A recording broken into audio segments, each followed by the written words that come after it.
एक ऐसी सीरीज जिसने सिर्फ साउथ कोरिया ही नहीं बल्कि पूरी दुनिया को हिला दिया। एक ऐसा शो जिसने लोगों के दिल और दिमाग पर गहरा असर डाला और हर कोई उसी की बात करने लगा। जहां खेल तो दिखने में बचपन जैसे लगते थे, जैसे रेड लाइट ग्रीन लाइट या रस्साकशी, लेकिन असली में हर गेम एक खतरनाक लड़ाई थी जहां हारने का मतलब था मौत, और जो जीतता था उसे मिलता था 45.6 बिलियन वन का कैश प्राइज, यानी करीब 300 करोड़ रुपए। सोचिए, एक ऐसा गेम शो जहां जिंदगी और मौत के बीच बस एक कदम का फर्क हो और फिर भी लोग अपनी मर्जी से उसमें हिस्सा लें। ऐसा क्यों था? स्क्विड गेम इतना बड़ा क्यों बना? आज हम जानेंगे स्क्विड गेम की पूरी कहानी, जो सिर्फ एक शो नहीं बल्कि आज के समाज की सच्चाई दिखाने वाला आईना है। यह नेटफ्लिक्स की अब तक की सबसे ज़्यादा देखी गई सीरीज़ बन गई, जिसने पूरी दुनिया में नाम कमा लिया। स्क्विड गेम को लिखा और डायरेक्ट किया था ह्वांग डोंग-ह्युक ने, जो उस समय एक स्ट्रगल कर रहे डायरेक्टर थे।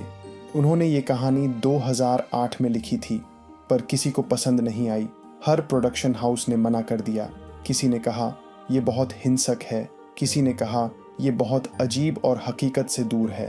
ह्वांग के पास इतने पैसे भी नहीं बचे थे कि उन्होंने अपना लैपटॉप तक बेच दिया ताकि वो स्क्रिप्ट पूरी कर सकें, लेकिन उन्होंने हार नहीं मानी। 10 साल तक उन्होंने इसे अपने पास संभाल कर रखा। फिर 2019 में नेटफ्लिक्स ने इस आइडिया को हाँ कह दिया, और बाकी तो इतिहास है। जो कहानी सबने ठुकरा दी थी वही बन गई दुनिया की सबसे ज़्यादा देखी जाने वाली सीरीज़। अब बात करते हैं इसकी कहानी की। ये कहानी शुरू होती है एक आम आदमी स्योंग गी-हुन से, जो बेरोज़गार है, काफ़ी कर्ज में डूबा हुआ है और उसकी ज़िंदगी में सब कुछ उल्टा पुल्टा चल रहा है। एक दिन एक अजनबी उसे एक ख़ास गेम में हिस्सा लेने का मौका देता है। पहले तो वो हंस देता है, लेकिन जब उसे पता चलता है कि जीतने पर करोड़ों रुपए मिल सकते हैं तो वो मान जाता है। फिर शुरू होता है वो गेम जिसमें 456 लोग हिस्सा लेते हैं। सबके पास अलग अलग परेशानियां हैं। किसी के पास पैसा नहीं, कोई बीमार है, कोई परिवार के लिए लड़ रहा है। इन लोगों को एक बंद जगह ले जाया जाता है और वहां उनसे बचपन के खेल खिलवाए जाते हैं, जैसे red light green light, tug of war और हनीकॉम्ब कटिंग।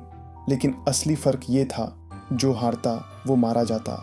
जैसे जैसे गेम आगे बढ़ता है, लोगों को समझ आता है कि ये कोई मजाक नहीं, ये एक डरावनी हकीकत है। यहाँ सिर्फ वही बचेगा जो दिमाग और दिल से मजबूत होगा। दोस्ती और धोखा, डर और लालच, सब कुछ इस गेम का हिस्सा है। हर एपिसोड के बाद एक ऐसा मोड़ आता है जो आपको चौंका देता है। अब बात करते हैं इसके कमाल की।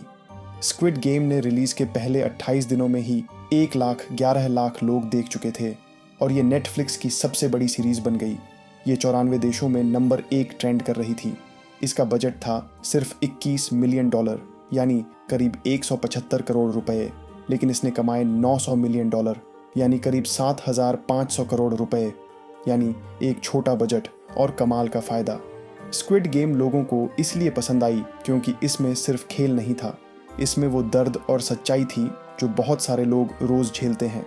इसमें दिखाया गया कि कैसे पैसे की तंगी इंसान को किसी भी हद तक ले जा सकती है, कैसे अमीर और गरीब के बीच फ़र्क इतना बड़ा हो गया है कि गरीब अपनी जान तक खतरे में डालने को तैयार है। इस शो ने बताया कि कैसे हमारा सिस्टम कभी कभी इतना बुरा हो जाता है कि लोग उसमें फंस कर रह जाते हैं। और सबसे बड़ी बात, इसने हमें सोचने पर मजबूर किया कि क्या हम भी अपनी असल ज़िंदगी में किसी न किसी स्क्विड गेम का हिस्सा नहीं बन चुके हैं। इस शो की शूटिंग, रंगों का इस्तेमाल, जैसे गार्ड्स के पिंक कपड़े और खिलाड़ियों के ग्रीन सूट, सब कुछ बहुत ही ध्यान से चुना गया था। इसकी बैकग्राउंड म्यूजिक, गहरे इमोशंस और हर एपिसोड के ट्विस्ट्स ने इसे सुपर एडिक्टिव बना दिया। लोग एक बार शुरू करते थे तो बिना रुके पूरे एपिसोड्स खत्म कर देते थे। अगर आपको भी स्क्विड गेम ने चौंका दिया था, उसकी कहानी ने दिल छू लिया या उसका अंत आपके दिमाग में रह गया, तो नीचे कमेंट करना मत भूलिए। और अगर आप ऐसे ही और मज़ेदार और सोचने पर मजबूर करने वाले वीडियो देखना चाहते हैं तो हमारे चैनल को सब्सक्राइब ज़रूर करें और बेल आइकॉन दबा दें ताकि आप कोई भी नई कहानी मिस ना करें। मिलते हैं अगली वीडियो में एक और ज़बरदस्त कहानी के साथ।